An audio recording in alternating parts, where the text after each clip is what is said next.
बच्चों सुप्रभातम। आज हम आपको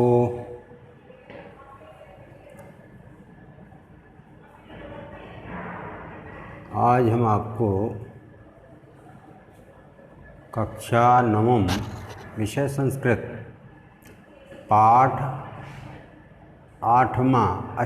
अष्टम पाठा, इसका हम आपको दूसरा पैराग्राफ पाठ 2 अथासौ वणिकसु शिशु संतुष्टौ यहाँ तक पढ़ाएंगे आपको। कारण क्या है कि ये जो है पढ़ाया था, लेकिन यह पैराग्राफ आधा आया उसमें, तो पुनः दोबारा बना रहे, इसको दोबारा समझ लीजिए, ठीक है ना बेटा। अथासौ वर्णिक शिशु स्नान उपकरणमादाय प्रसन्नमनः तेन अभ्यागतेन सह प्रसृता। इसके बाद बनिया का पुत्र स्नान का सामान लेकर के, तेल साबुन आदि लेकर के प्रसन्न मन से उसके अभ्यागत यानी उस अतिथि के साथ चला गया। तथा अनुष्ठिते सह वर्णिक स्नात्वा तं शिशु गिरगुहायां प्रक्षप तद्वारां बृहच्छिला यच्छायाध्य सत्वरम गृहम आगता। और वह जाकर के अतिथि ने नदी में स्नान किया और उस शिशु को एक गुफा में, पर्वत की गुफा में ले गया और उसमें छिपा करके उसके द्वार पर एक बड़ी चट्टान रख के बंद करके घर आ गया। पृष्ठेन तेन वणजा भो अभ्यगता कथम कुत्र में शिशु त्वरितया सह नदी गता। तब उस सेठ ने देखा और उसने बनिए से पूछा भो अभ्यागत, अरे अतिथि महोदय, कथम कुत्र में शिशु, मेरा पुत्र, मेरा बालक कहाँ है, तुम्हारे साथ नदी गया था। इति सा आह, वह बोला, नदी तटा तस्त सेनेन हतः इति। उसने कहा, तुम्हारे पुत्र को मैं जब जो है नदी के किनारे से वहाँ बाज के द्वारा, जब मैं नदी में स्नान कर रहा था तो वहाँ पर एक बाज आया और बाज ने तुम्हारे पुत्र को हर लिया।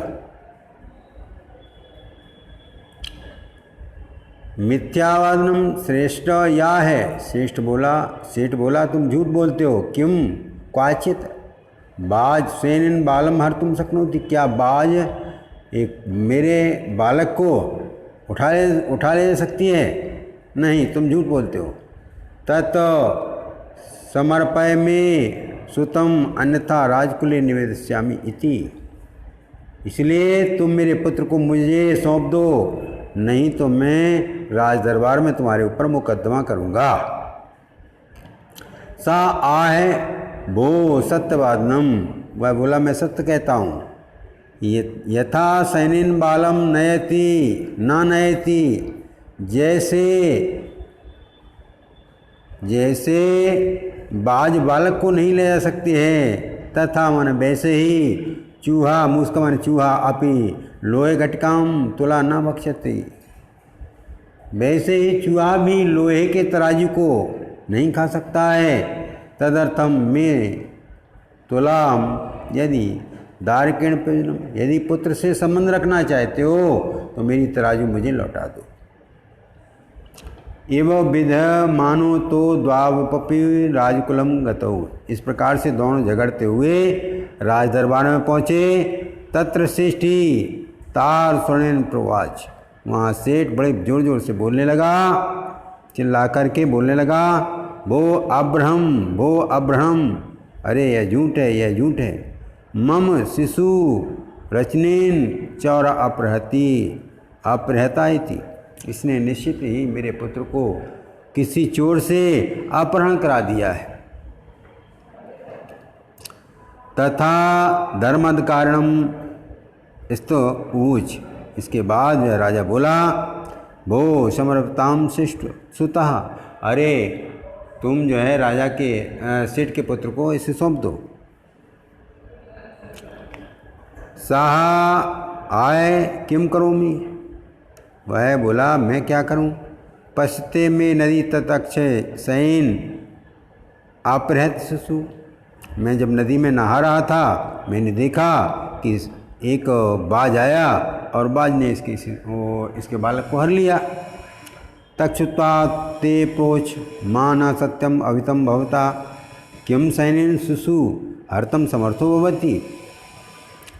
उसने कहा तक्षुत्वा ते प्रोवाच, वह बोले कि अरे यह ना सत्यम अविवता भवता, आप ये सत्य नहीं बोल रहे हैं। बाज शिशु को हरने में अपहरण करने में समर्थ नहीं होता है। सा है, फिर वह बोला भो श्रुत्वा मदवचा, मेरे वचनों को सुनो। तुलाम लोह शस्त्रस्त यत्र खादंती मूसका, 1000 किलो की तराजू को जब मूसक चूहा खा सकते हैं। राजतंत्रो, हे महाराज, हरेश छैनो बालकम ना तत् संशया, हे महाराज तो इसमें बाज अगर बालक को ले जाता है तो इसमें कोई संशय नहीं है। जब लोहे की 1000 किलो की यानी तराजू है, उसको लोहे की तराजू को चूहा खा सकते हैं, तो फिर बाज, हे महाराज बाज जो है शिशु को क्यों अपहरण नहीं कर सकता है। ते प्रोच कथम, सब लोग बोले ऐसे कैसे। तथा सृष्टि सभ्य नाम अग्रे आदितम सर्वम वृत्तांतम निवेदयामास, तब उस बनिए के पुत्र ने सारा वृत्तांत बताया। ततस् बिहरस्य, तब सभी लोग हंसने लगे। द्वापौ तौ परस्परम संबोधता तुला शिशु प्रदानेन संतोषितः, दोनों को उसने राजा ने आपस में दोनों संतुष्ट होकर दोनों को संतुष्ट किया। उसका शिशु उसे वापस करवा दिया और उसकी तुला उसको वापस करवा दी। इस प्रकार से ये पाठ पूरा हुआ। और अब आपको हम आपके इसका पूरा पाठ का सारांश, कहानी हमने बोध कथा सुनाई दी आपको। कहानी लिख लेना कापी पर और इस अर्थ को याद कर लेना। इसका हम अभ्यास कार्य भी आपको भेज देंगे। ओके, धन्यवाद। ये पाठ पूरा हुआ।